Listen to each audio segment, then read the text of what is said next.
11장 앞에 있는 거 참고하시고 또 이렇게 성경책을 펴셔서도 좋겠습니다.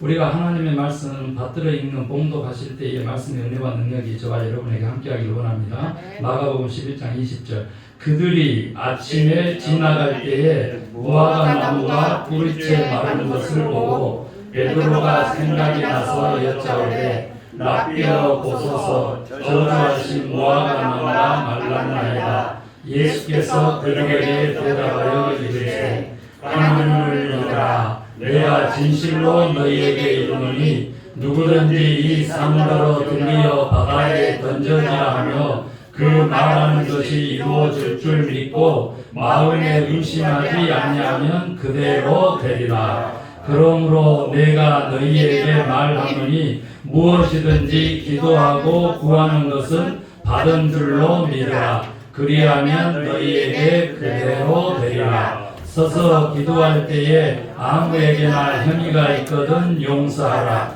그리하여야 하늘에 계신 너희 아버지께서도 너희 허물을 사하여 주시리라 하시니라. 아멘. 날씨가 다시 추워졌잖아요. 미국도 그렇습니다. 미국도. 지금 3월 말에 다시 또 어느 날씨가 찾아오니까 확실하게 그 이상 기온인 게 맞습니다. 저 여기 왔을 때 3월 첫째 주인데요. 눈이 너무 많이 와가지고 저희 기도원에 그 비닐하우스라고 얘기는 그러죠. 그린하우스라고 합니다. 그린하우스.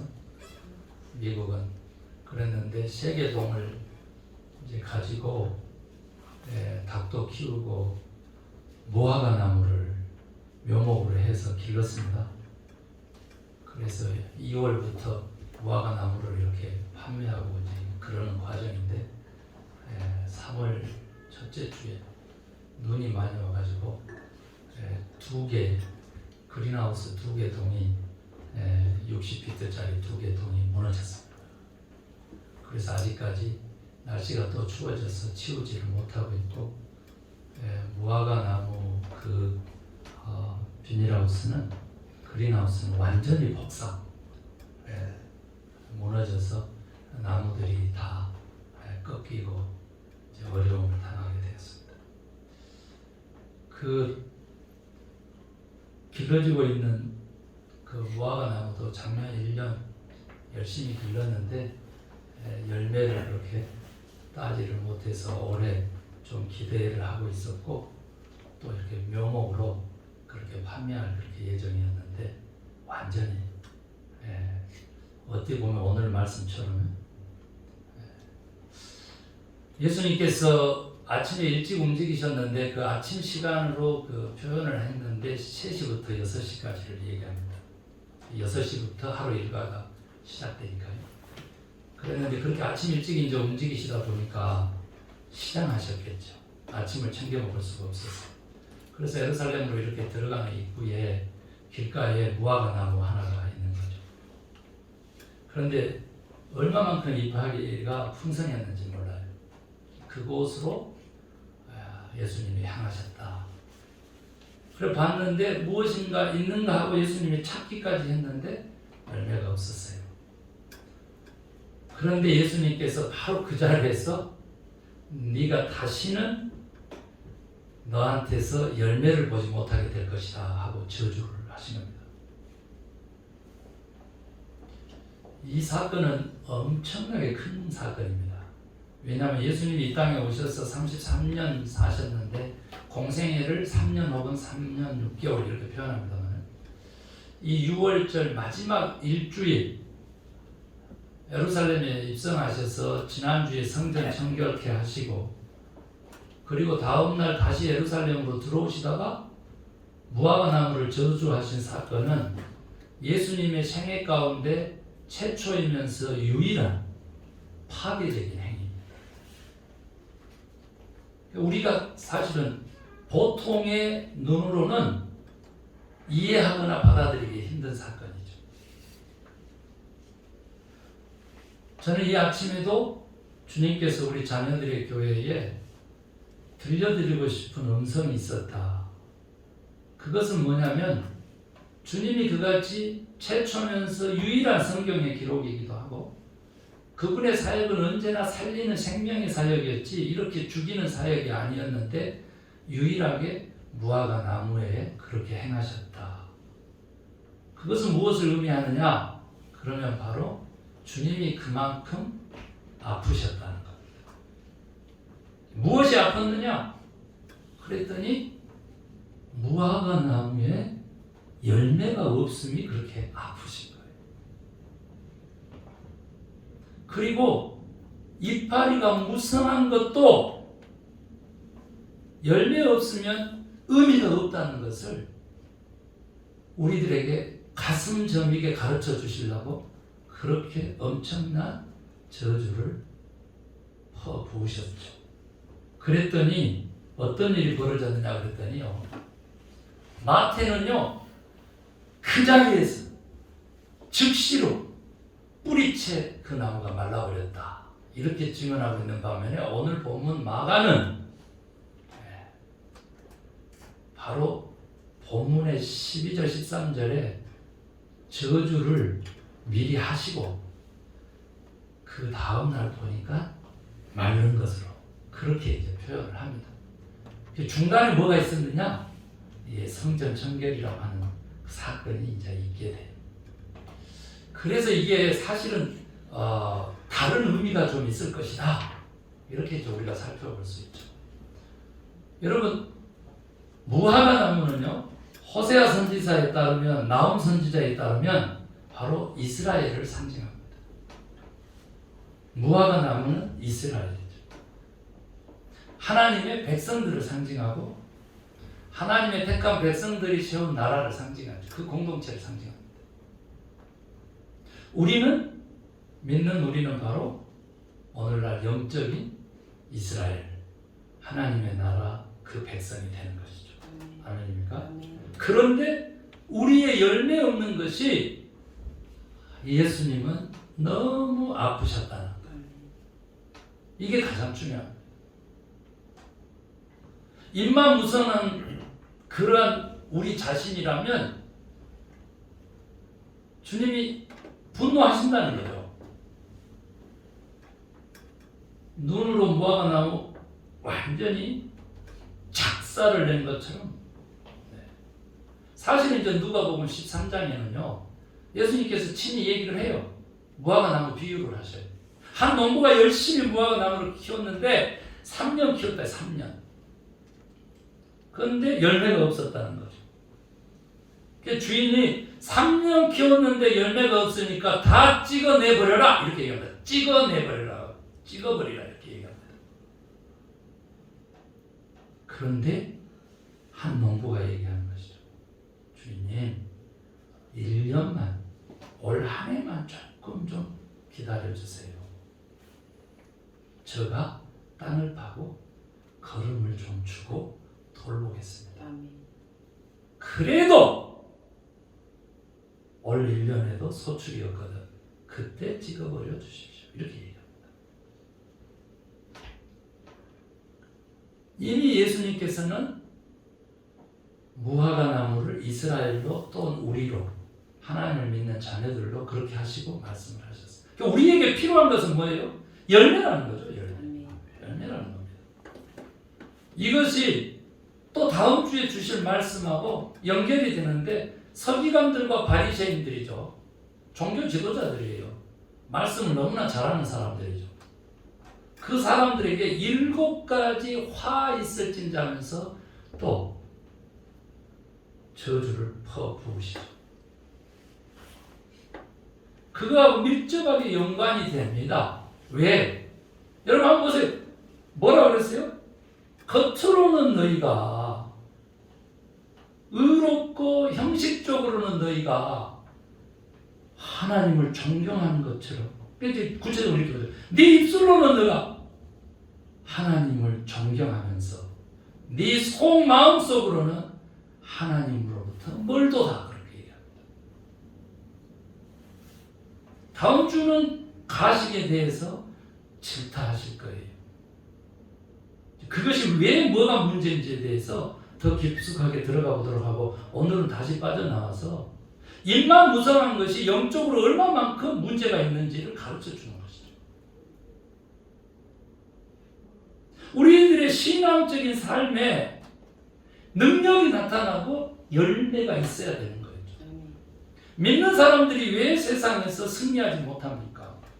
세상의 기준으로 승리와 성공을 점치기 때문에 그런 거죠. 그런데 하나님의 나라의 기준으로 보면 완전히 다른 것이죠. 세상에서 승리할 수 있는 비결은 하나님 나라의 기준과 하나님 나라의 가치를 가지고 세상을 살아야 되는 거예요. 그 세상의 기준으로 세상의 가치로 그렇게 살아가니까 예수는 아무 능력이 없는 거예요. 예수 이름에 권능이 없는 거예요. 하나님도 두렵지 않는 거죠. 천만 해주면 우리의 자녀들이 나를 닮아서 신앙을 유산으로 물려받고 잘 살 것이다. 천만이 그렇게 되질 않습니다. 하나님의 나라는 그렇게 되지 않아요. 뿌리 뽑아버리는 거예요. 뿌리부터 말려버리는 거예요. 찍어내버리는 거예요. 무서운 경고를 주님이 하시는데도 별로 중요하게 듣지 않죠. 왜 그래요? 너무 잘 먹고 잘 살았어요. 무화과는 왜 무화과입니까? 꽃이 피지 않아요. 이파리와 열매가 동시에 나옵니다. 직접 길러봐서 알잖아요. 그러니까 잎이 무성했으면 열매가 있어야 되는 거예요. 그런데 없는 거예요. 왜 그럽니까? 왜? 무화과의 신이라고 한번 찾아보세요. 목포 쪽에 해남 쪽에 무화과의 신이 유튜브 이렇게 해서 무화과를 잘 열매 맺게 하는 방법을 가르쳐줘요. 놀랍습니다. 모든 것이 풍족하죠? 절대 열매를 맺지 않습니다. 꽃도 똑같습니다. 꽃도. 그러니까 사람은 떡으로만 사는 것이 아닌 그런 동물로 지어진 거예요. 여호와의 입으로 나오는 모든 말씀으로 살아야 되는데 말씀을 가볍게 여기니까 시리어스하게 여기지 않으니까 말씀을 봐도 3인칭 관찰자 시점으로만 읽으니까 1인칭 참여자 시점으로 들어가지를 못하니까 하나도 말씀의 능력과 권능이 우리들의 삶 가운데 축복과 기적과 이적으로 나타나지 않는 거죠. 스쳐 지나가기만 해도 생각만 품어도 이루어지는 역사를 우리는 쓸 수 있는 존재들이에요. 그런데 하물며 입으로 내뱉었으면 입에 열매가 있어야 될 거 아니에요. 그러니까 그게 없는 이유는 뭐냐는 거죠. 내 스스로가 가난하지 않으면요. 내 심령이요. 잡아가고 통이하고요. 가난해지지 않으면요. 영적인 열매는 없습니다. 세상적인 열매도 없습니다. 물질적으로 성공할지 몰라도요. 배는 안 고플지 몰라도요. 친구가 없고 인정함이 없고 관계에서 이루어지는 하나님의 나라 그 기쁨과 보람을 그 사랑 뿌듯함을 맛보지 못하고 세상을 하져가게 돼요. 손가락질 받으면서 외면당하면서 억지로 돌려서서 웃게끔 해보려고 해서 썩소를 짓게 만들면서 인생을 살아도 그런 인생은 우리 주님이 하나도 기뻐하지 않고 달게 받지 않아요.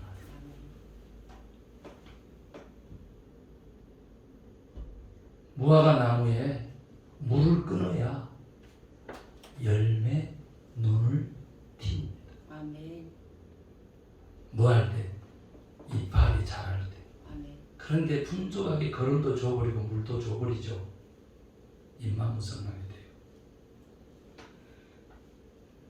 형식에 겉으로 입으로 주여 주여 주여 주여 주여 주여 한다고 할렐루야 할렐루야 할렐루야 한다고 할렐루야가 뭔지도 모르는 사람들이 그렇게 한다고 해서 우리가 신앙적이고 경건하고 참되고 너무 천만이 많습니다.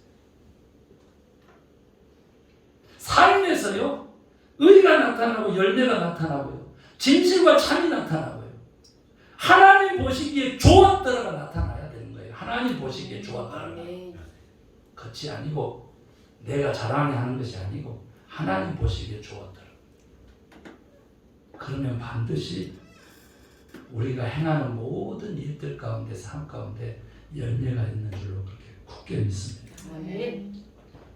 스스로 가난해지고요. 자발적인 가난, 선택적인 가난이 없이 풍족함만 있으면 열매가 없다는 가장 생명론적인 이 가르침을 우리가 마음에 받아들여야 돼요. 우리가 너무 지금 만몬의 신에 잠식되어 있거든요. 만몬이라고 하는 우상의 그 기준 관점에서 완전히 사로잡혀 사는 거예요. 그래서 물질적인 성공이에요. 내가 아파트 좀 늘리고 자동차 좀 크게 늘리고 이런 것들이 성공인 줄 알거든요. 참말이 맞습니다. 그래서 우리에게 필요한 열매가 뭔지를 우리 주님이 가르쳐준 그것만 좀 한정해서 제가 말씀을 드리려고 그래요. 여러분 성경에 우리에게 필요한 열매가 몇 가지나 필요할까요? 제가 좀 일주일 동안 연구를 좀 했는데 이것저것 따지면 21가지 21가지나 되는데 오늘 21가지 다 하고 예배 마쳐지려면 저녁 먹고 가셔야 될 것 같아요. 그런데 주님은 오늘 말씀하셨어요. 베드로가 얘기합니다. 주님, 어제 저주하신 무화과 나무가 뿌리부터 말라버렸습니다. 그랬더니 주님께서 그거 봤지? 내 말이 얼마나 힘이 있어? 내가 얼마나 능력이 있어? 나는 하나님의 아들이야. 내가 신이야. 하지 않으셨어요. 믿어라 그랬어요. 하나님을 믿으면, 믿고 의심하지 않으면 이 산더러 들려 바다에 던지우라 하면 던져질 것이다. 아멘. 수원이 들어보니까 악산이었다고 해요. 그런데 지금 이런 도시들 또 이런 아파트들 또 그런 도로들이 나서 이렇게 도시가 형성이 됐다고 제가 그렇게 들었어요. 그래서 150만 이상 산이 옮겨지는 거죠. 여러분요, 산 옮기려고 그러면 불도저면 돼요 하는 사람 있을 거 아니에요. 불도저면 돼. 그게 진짜 기도원에서 진짜 불도저 부럽더군요. 우리 가끔 빌려서 쓰는데 부럽죠. 그런데 주님은 불도저면 된다 하세요. 불도저와 같은 믿음이면 된다. 이렇게. 앞에 서 있는 김 목사 별명이 불도저입니다. 기도하고 응답받으면 즉각 순종하고 어려움이 있어도 결코 포기하지 않습니다. 아멘. 어려움은 당연한 것입니다. 당연한 것. 선한 것이 진군하는데 악이 막아서지 않으면 선이 빛으로 드러나지 않기 때문에 그렇게 돼 있는 것입니다. 그냥 나는 꽃길 뿌려진 곳에 탄탄대로로 왜 주의 종이니까 기도하니까 말씀 충만한데 천만의 말씀.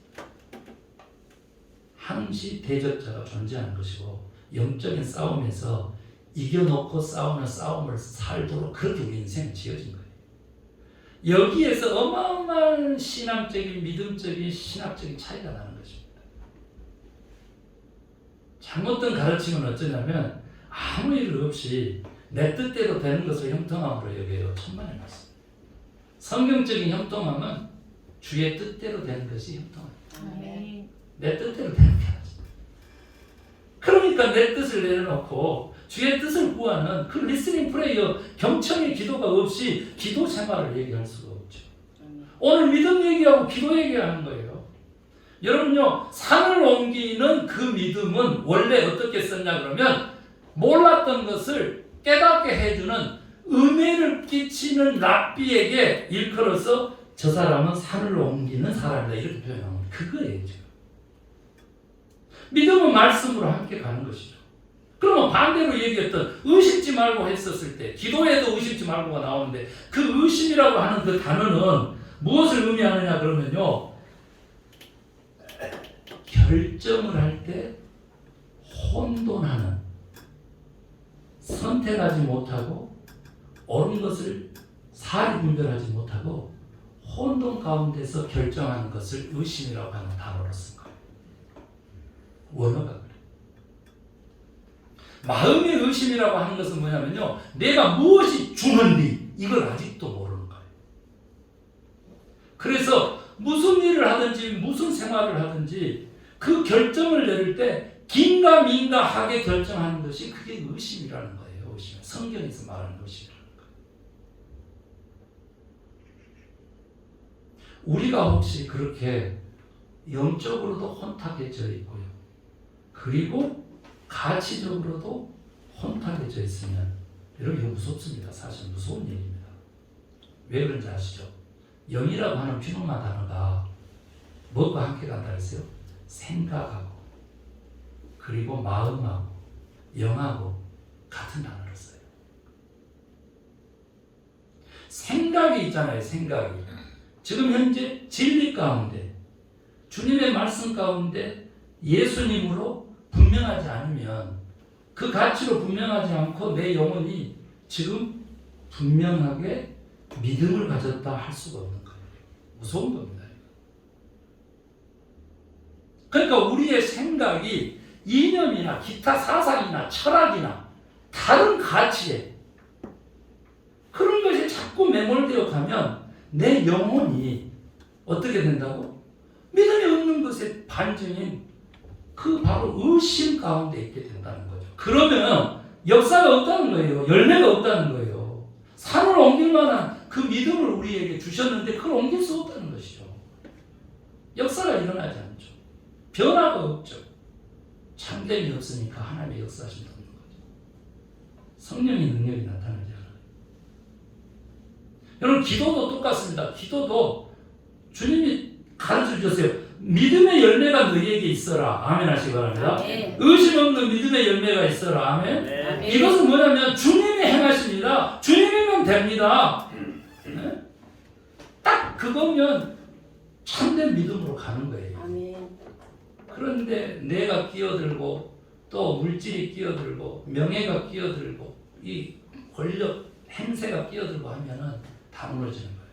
똑같습니다. 기도를 드리면 모든 기도가 응답받게 하기 위해서 주님이 오셨다 그랬고 주님이 또한 이렇게 무화과 나무를 저주하면서까지 우리에게 열매가 있기를 간절히 원한다 그랬어요. 그러니까 우리들의 삶이라고 하는 것은 뭐냐면요. 하나님에게 영광 돌리는 삶이 목적이죠. 아멘입니까? 그런데 하나님에게 영광 돌리는 삶을 요한복음에서 주님이 친히 가르쳐 주는데 그게 뭐냐 그랬더니 나에게 맡겨진 이제 그 사명을 열심히 헌신으로 감당하면 하나님에게 영광을 돌린다 그랬어요. 똑같이 우리들의 삶에 열매가 있게 하면 그것이 영광이 된다 그랬어요. 그러니까 인생의 목적을 달성하는 것이 열매인데 믿음의 열매뿐만 아니라 두 번째 주님이 가르쳤는데 기도의 열매였다 이 말이에요. 그런데 그 기도의 열매 중에서 너무 중요한 것을 오늘 가르쳐 준 거예요. 그게 뭐냐 그랬더니 용서가 꼭 따로. 주님이 가르쳐준 기도에서도요. 팔복의 그 산산수훈의 팔복이 끝나고 나서 주님의 기도가 따라오거든요. 그런데 그 주님의 기도에서도 우리가 우리에게 잘못한 사람을 용서해 준 것 같이 우리의 죄를 용서해 주십시오. 이렇게 기도하라 그래요. 그리고 오늘 본문에서도 너가 뭐 기도할 것이 있어? 그러면 용서를 먼저 하라고 그런 것이죠. 재물을 들고 주의 전에 왔어요. 그런데 무슨 형제에게 무슨 혐의가 있으면 재물 하나님께 바치지 말고 형제하고 가서 화목하게 하고 용서하고 와서 재물을 바치라고. 아멘. 왜 그럴까요? 기도의 능력을 나쁘게 다르게 쓰지 않게 하기 위해서. 아멘. 무서운 일. 제가 여기에 관계된 얘기는 제가 실제적으로 간 적이 있는데 제가 그분의 묘소에 가가지고 김 집사님인데요. 본인이 잘못했어요. 그랬는데 밖에 나가서 제가 그때는 완전 어리고 개척했을 때 그 20년 전에 그런데 저를 모함을 했어요. 그런데 너무 교회에서 중직이었고 또 귀한 분인데 그 보험 혜택을 변호사님을 잘 써가지고 크게 받았어요. 그래서 물질적으로 그때 우리로서는 상상하기도 힘든 돈을 받은 거예요. 그랬는데 그렇게 돈을 딱 들어지니까 소위 얘기하면 그냥 그 변호사에게 주는 몇 퍼센트 뭐 그것 떼놓고는 나머지 다 자기 것이 됐잖아요. 그런데 저는 물질을 요구하고 그런 목사가 아니에요. 그런데 그때부터 바로 보상이 되자마자 보상되기 전까지는 엄청나게 기도하고 손에 돈 탁 쥐자마자 교회를 떠난 거예요. 그런데 밖에 나가서 김 목사가 그 돈을 요구했다 이렇게 되는 거죠. 그러니까 만약에 본인이 돈 100불이라도 헌금하고 그런 말을 하고 또 그렇게 저가 잘 아는 변호사님을 소개한 거니까요.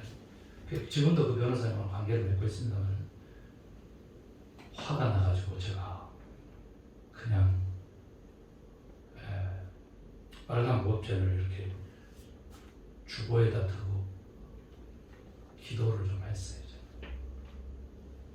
그리고는 잊어버렸어요.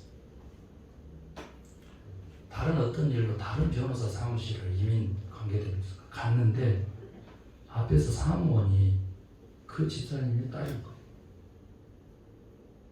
그래서 제가 그랬죠. 어머님은 잘 계시지? 그러면서 그냥 지나간 거예요. 여기서 근무하냐면서.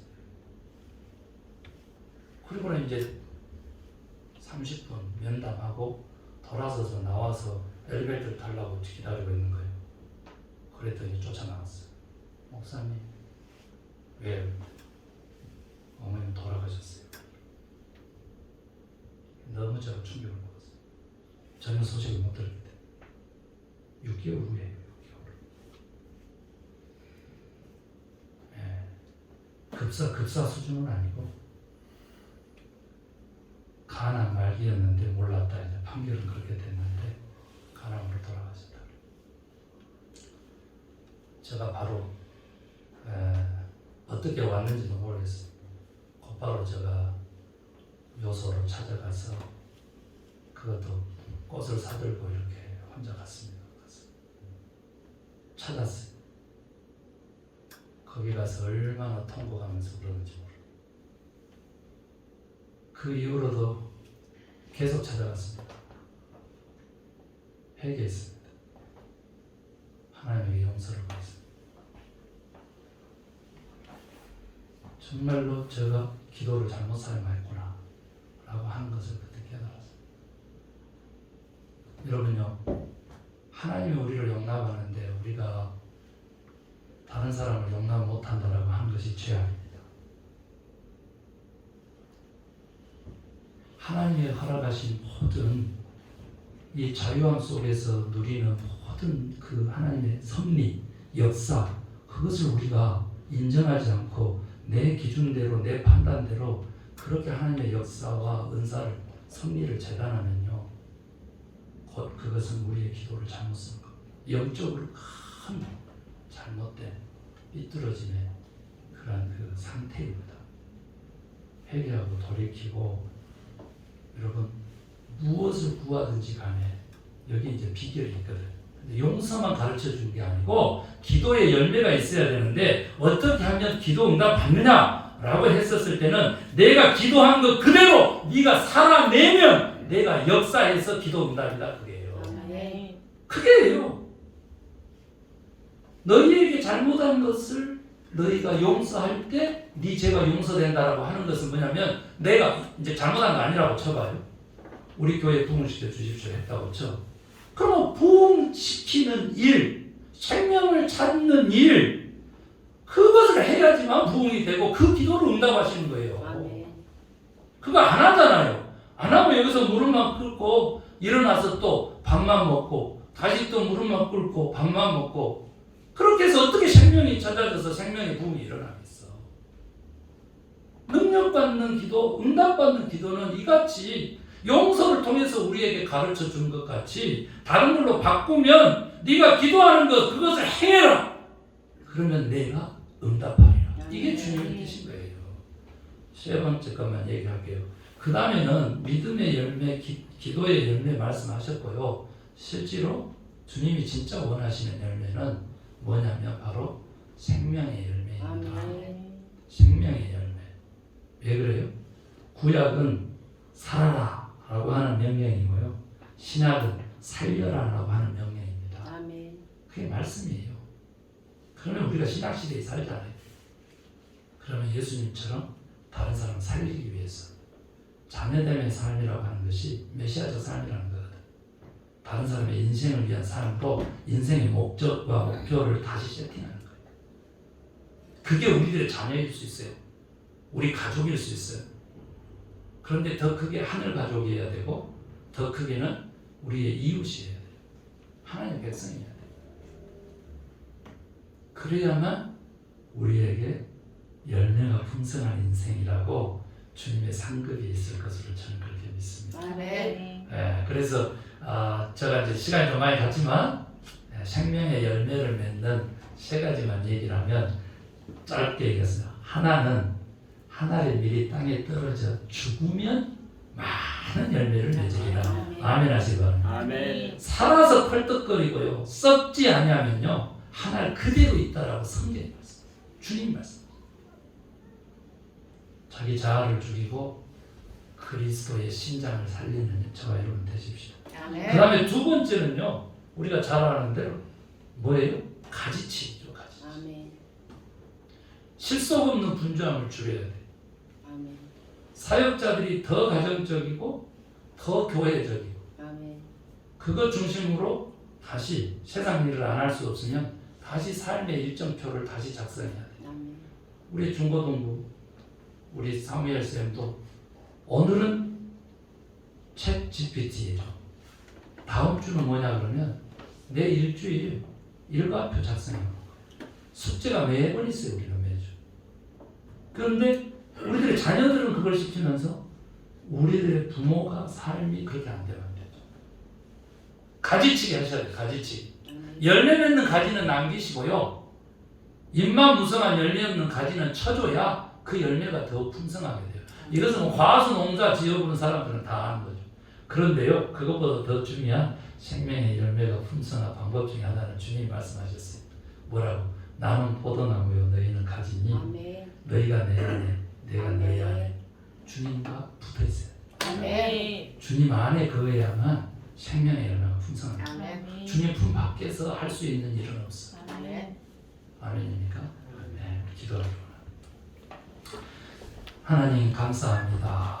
오늘도 귀한 말씀으로 열매 있는 삶을 우리에게 명령하시니 감사합니다. 우리는 몰랐습니다. 우리가 잘 살고 있는 줄 알았습니다. 그런데 믿음의 열매도 기도의 열매도 오늘 생명의 열매도 없었음을 고백합니다. 하나님, 우리가 21가지의 열매를 살피기 전에 이 세 가지만큼이라도 주님에게 열매 드리기를 소망합니다. 의심 없는 믿음의 열매, 능력 있는 응답받는 용서가 포함된 하나님과 이웃과의 관계가 포함된 능력 있는 응답받는 기도의 열매, 그리고 여기 주님 안에서 가지치기 해가며 썩어져 가며 살려내는 생명의 열매가 풍성하기를 소망합니다. 네. 전도의 열매가 있는 인생 되게 하여 주시옵소서. 이것이 하나님에게 영광을 돌리는 성공하는 인생이 되는 줄로 믿사오며 주여 이루어 주시옵소서. 그래서 우리 자녀들의 교회에 생명의 열매가 풍성한 교회 되게 하여 주시옵소서. 믿고 감사하며 예수 그리스도의 이름으로 기도 올리옵나이다. 아멘.